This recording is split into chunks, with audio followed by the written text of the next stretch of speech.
Hello everyone, thank you so much for taking time to watch another one of my videos. Once again, I am Rosalind Walker. I'm an elected parent rep at LaSalle Language Academy, and I am running for re-election. I would appreciate your vote.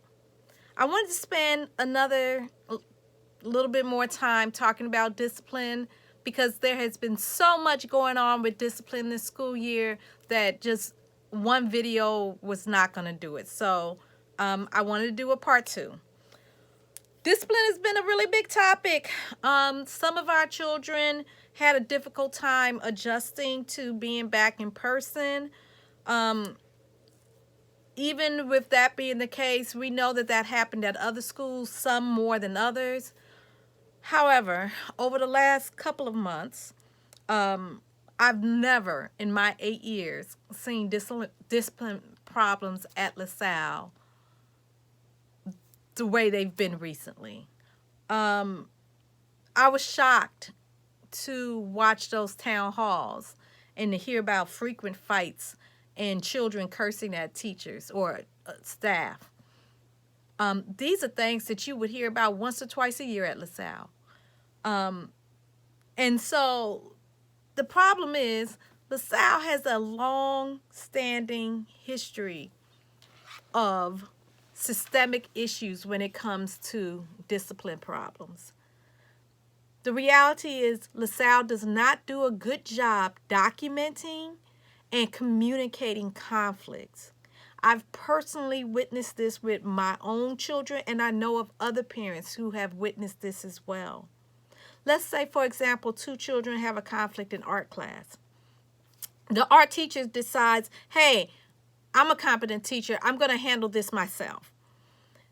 And nothing is documented. Even though that's well intended, there's no communication that these 2 children had a conflict. Later on that week, the same 2 students have a conflict in French class. Well, the French teacher makes the same judgment call that the art teacher does and says, well, I'm going to handle this all by myself. And soon thereafter, there's a huge conflict in gym class where maybe the conflict has now turned physical. And that child will go home and that child gets in trouble, and the parent comes and says to the child, why did you fight? Why did you get in trouble at school? And the child says, because I'm being bullied. And that parent will call up administration. And I have seen this happen. Administration will look that parent in the face and say, your child's not being bullied because it's not a pattern. But it is a pattern. You just failed to document it. You just failed to communicate it. But it is a pattern. And the school's failure to document and communicate those incidents among themselves, that does not erase the pattern. And it does not erase the emotional harm that's done to that child. I know of one incident in which a child was hit multiple times by another child. But because no one communicated what happened to the next teacher, it just so happened in the next class that child had to sit next to the person who had just hit them repeatedly. And that child was still expected to learn their lesson and to sit still in class and not be disruptive as if nothing had happened. How awful.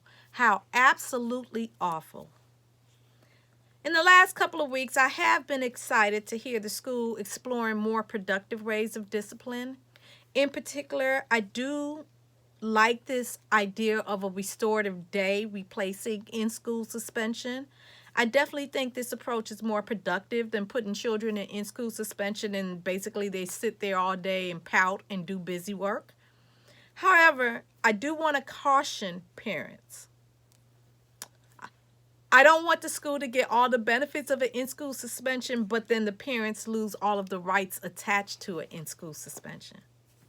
If your child is missing instruction, and I don't care what they call it, if your child is missing instruction, you have the right to have a copy of a misconduct report that justifies your child missing instruction. Your child should not miss instruction and it not be written down. And one of the reasons why a lot of parents don't know this, if your child is given an in-school suspension or an out-of-school suspension, you have the right to appeal that decision.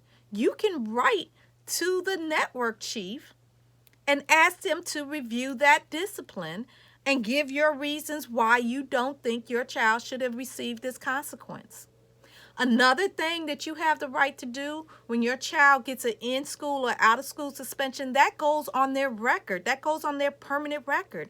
You have the right to write a letter explaining why you did not think this consequence was fair, or that there were mitigating circumstances, and you have the right to have that placed in your child's file right alongside of that misconduct report. So I just want to make sure I remind parents, if you're getting this restorative day situation, you still have your rights to have that in writing. You still have the right to appeal, and you still have the right to put your own version in your child's student record. Okay, so one of my concerns, another concern I have about this restorative day and about LaSalle's history of not documenting discipline accurately, is students who have disabilities. Very often, these students have a number of discipline events, whether it's formal discipline such as in school or out of school, or they get a lot of informal discipline events. However, when it's not properly documented, these parents go to 504 meetings and they go to IEP meetings, and they're trying to advocate for their children to get additional services. But without copies of all those misconduct reports, it's really hard to prove that your child needs those services, and you are left with nothing but he said, she said. And so, once again, it is utterly, utterly important that if your child is missing instruction, you get a copy of those reports. I am also happy to hear about the school doing more structured play at recess. There is a saying that says, an idle mind is the devil's workshop. So I definitely have my fingers crossed that more structured play will help reduce some of this disruptive behavior that we're seeing in the classroom. Once again, my name is Rosalind Walker. I am running for re-election at LaSalle Language Academy for the local school council, and I would appreciate your vote. Thank you.